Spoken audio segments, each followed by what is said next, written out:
Baghdad जो कि एक इस्लामी इलाका है, जब वहाँ गुरु नानक जी ने शब्द कीर्तन किया तो वहाँ के लोग भड़क उठे। इतिहासकार कहते हैं कि गुरु नानक और भाई मर्दाना जी को पत्थर भी मारे गए और उन्हें पकड़ के वहाँ के एक पीर जिसका नाम दस्तगीर था वहाँ ले गए।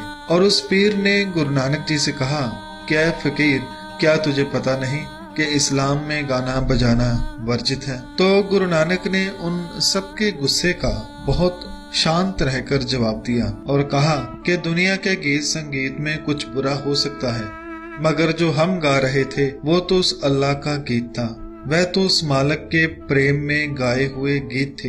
ये गीत गीत नहीं, ये तो बंदगी है, वह तो उससे बात करने का तरीका है। मुझे उस मालिक से इश्क है और मैं अपने महबूब को ऐसे ही याद करता हूँ। वह पीर जिसका नाम दस्तगीर था वह भी बहुत पहुंचा हुआ था और बहुत दिनों से ऐसे ही महापुरुष की तलाश में था जो उसके सवालों के जवाब दे सके और जिसका रोम रोम अल्लाह की बंदगी में डूबा हो। और उस पीर को लगा कि ये फकीर यकीनन वही महापुरुष है जिसकी मुझे बरसों से तलाश थी। उसे अपना पीर मुर्शिद मानने से पहले वह ये जान लेना चाहता था कि कहीं मैं कोई गलती तो नहीं कर रहा। तो उसने गुरु नानक से अपने मन में दबे 3 सवाल पूछे जो उसने पहले भी कई पीर पैगंबरों से पूछे थे, मगर उसके मन की तसल्ली न हुई थी।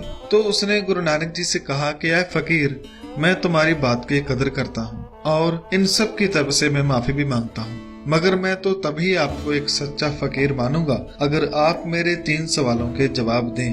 अगर आप जवाब देने में नाकाम हुए तो आपको इसकी सजा भी मिल सकती है। तो गुरु नानक जी ने कहा, मैं जानता हूँ तुम्हारे मन में बहुत सवाल हैं और तुम्हें बहुत बेसब्री से उनका जवाब भी चाहिए। मैं तुम्हें उनके जवाब दूंगा, मगर इस डर से नहीं कि मुझे सजा मिलेगी, बल्कि इसलिए कि तुम्हारे मन में चल रहे सवालों की लहरें शांत हो जाएं और तुम उस प्रेम के सागर में डुबकी लगा सको। गुरु जी ने कहा, पूछो क्या है तुम्हारे सवाल?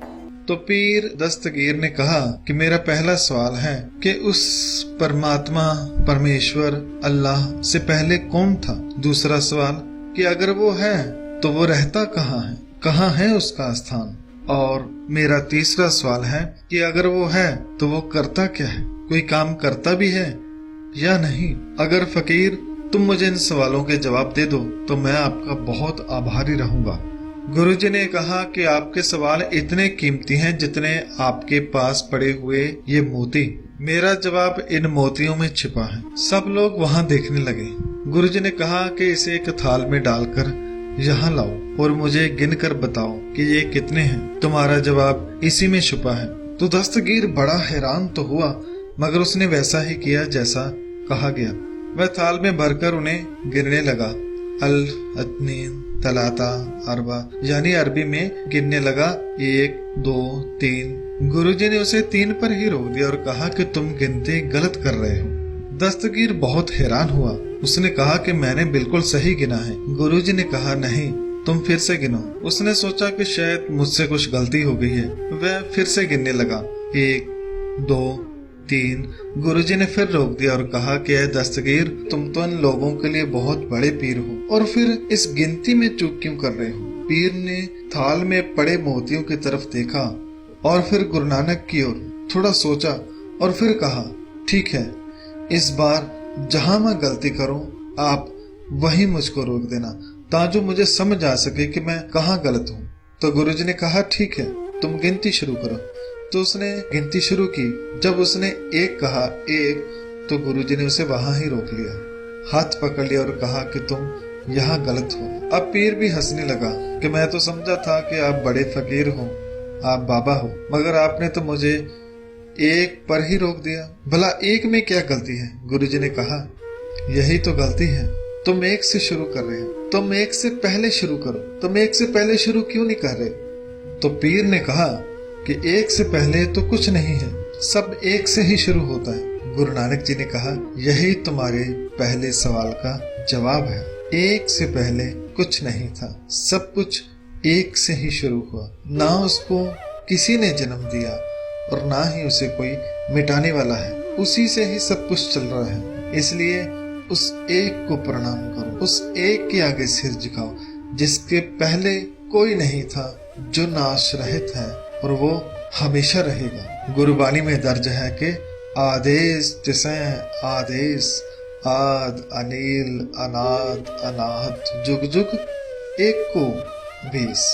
वह परमात्मा को प्रणाम करो जो पहले से है, जो शुरुआत से है, जो सदा से है और जो सदा रहेगा। दस्तगीर की आंखों में जैसे कोई चमक आ गई हो, जैसे उसे कोई बहुत बड़ा खजाना मिल गया हो, ऐसा उसके चेहरे पर मुस्कान थी। अब वो गुरुजी से दूसरा सवाल पूछते समय बहुत ही प्रेम से बात करता है कि है बाबा, मेरे दूसरे सवाल का भी जवाब दीजिए कि वो रहता कहाँ है। गुरुजी ने कहा कि तुम्हारे सवाल का जवाब जरूर दूंगा, पर पहले कुछ दूध तो मंगवा।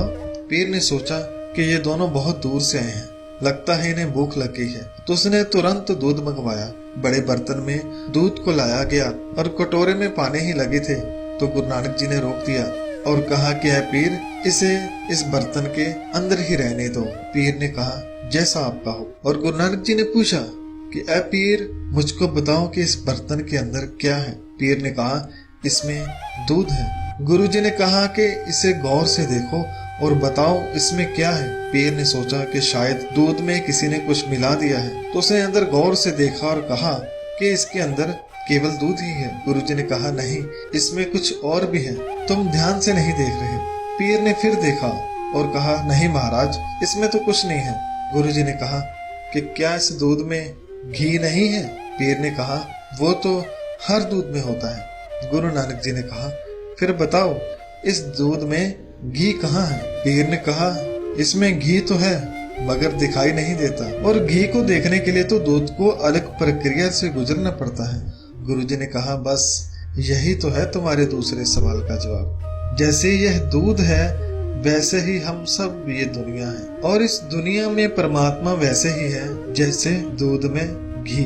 आपने कहा कि दूध को घी बनाने के लिए इसे अलग प्रक्रिया से गुजरना पड़ता है, वैसे ही इंसान को परमात्मा पाने के लिए गुरु से मिलना पड़ता है ताजो अंदर के आनंद को वो हासिल कर सके। दोस्तों, गुरबानी में भी फरमान है कि सगल बनस्पत में संतर, सगल दूत में है किया, ऊंच नीच में है जोत समाने, घट घट मादो जिया।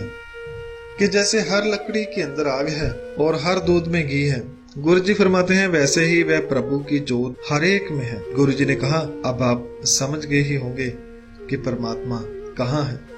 पीर ने कहा हमें यही पढ़ाया जाता था कि वह अल्लाह किसी सातवें आसमान पे है, मगर मुझे लगता था कि कहीं वो मेरे पास ही है। मगर आज आपकी बात सुन के महसूस हुआ कि सचमुच ही वो हमारे अंदर और सबके अंदर है। अब पीर ने हाथ जोड़ ली और कहा कि अब मेरे आखिरी सवाल का भी जवाब तो दे दीजिए, ताकि कोई शंका मेरे अंदर न रह जाए। और मेरा सवाल था कि वह परमात्मा करता क्या है। गुरु जी ने कहा इसके लिए तुम्हें मेरी जगह पर और मुझे तुम्हारी जगह पर जाना पड़ेगा, ताकि तुम्हें सवाल के जवाब की अच्छी तरह समझ आ सके। पीर बिना किसी देरी के अपनी जगह से उठा और गुरु जी के पास आ गया और गुरु जी से कहा कि आप मेरी जगह पर बैठ सकते हैं और मुझे मेरे सवाल का जवाब दीजिए। तो गुरु जी उसकी जगह पर बैठे और जो पीर था वो नीचे भाई मर्दाना जी के साथ बैठ गए। लोग हैरान थे कि हमारा पीर नीचे बैठा है और ये बाबा हमारे पीर की जगह पर। इससे पीर को कोई आपत्ति नहीं थी, क्योंकि उसे सच की तलाश थी जो उसे आज मिल गया था, और उस सच से मिलाप के लिए वो कुछ भी करने को तैयार था। काफी देर गुरुजी वहां आंखें बंद करके बैठे रहे। जब काफी समय हो गया तो पीर ने कहा कि आ फकीर बाबा, आपने मेरे सवाल का जवाब नहीं दिया। तो गुरुजी ने कहा कि तुम्हारा सवाल था कि परमात्मा करता क्या है। तो गुरुजी ने कहा कि वह परम शक्ति, वह कादर यही काम करता है। पीर ने पूछा कि क्या। गुरुजी ने कहा कि सिंहासन पर बैठे को नीचे बैठा देता है और नीचे बैठे वाले को तख्त पर बिठा देता है। यही करना उस परमात्मा का काम है। जैसे गुरबाणी में फरमान है कि छिन में है राव, रंग को करिए, राव रंग कर डारे, रीते परे परे सख नामे, यह ताके व्यवहार है। ये उस परमात्मा का व्यवहार है। वो परमात्मा एक क्षण में कंगाल को राजा बना देता है और राजे को कंगाल। वह चाहे तो खाली बर्तनों को भर देता है और भरे हुए को खाली। वह चाहे तो मूर्ख को पंडित बना देता है और चाहे तो पंडित को मूर्ख। ये परमात्मा जिसने ये सारे संसार पैदा किया है सब उसके हुक्म के अंदर ही है। अब दस्तगीर को अपने तीनों सवालों के जवाब मिल गए थे। गुरुजी ने कहा कि परमात्मा जिसने ये सारा संसार पैदा किया है ये सब संसार उसके हुक्म के अंदर ही है और जो उसके हुक्म को जान लेता है वह ही आनंद में रहता है। और दोस्तों ये छोटी सी जात बगदाद में अभी भी बनी हुई है और यहाँ पर गुरुजी बैठे थे। अभी भी वह सिंहासन वहाँ मौजूद है और वहाँ पर अरबी में गुरु नानक जी को हजरत बाबा नानक कहकर संबोधन किया गया है। दोस्तों गुरु नानक पहले भी हर सवाल का जवाब देते थे और आज भी मेरे मन में कई सवाल उठते हैं और मेरे हर सवाल का जवाब गुरु महाराज गुरबानी में देते हैं। ऐसा कोई मन का सवाल नहीं जिसका मुझे जवाब नहीं मिला। आप सब भी गुरबानी को पढ़ा कर आपको आपके हर सवाल का जवाब इसमें मिलेगा। केवल जवाब ही नहीं, मन की शांति, मन का सुकून, परम आनंद इसमें मिलेगा। सो वीडियो बनाते समय बहुत सारी गलतियां हो गई होंगी, उसके लिए मैं क्षमा चाहता हूँ। धन्यवाद। वाहिगुरु जी का खालसा, वाहिगुरु जी की फतेह।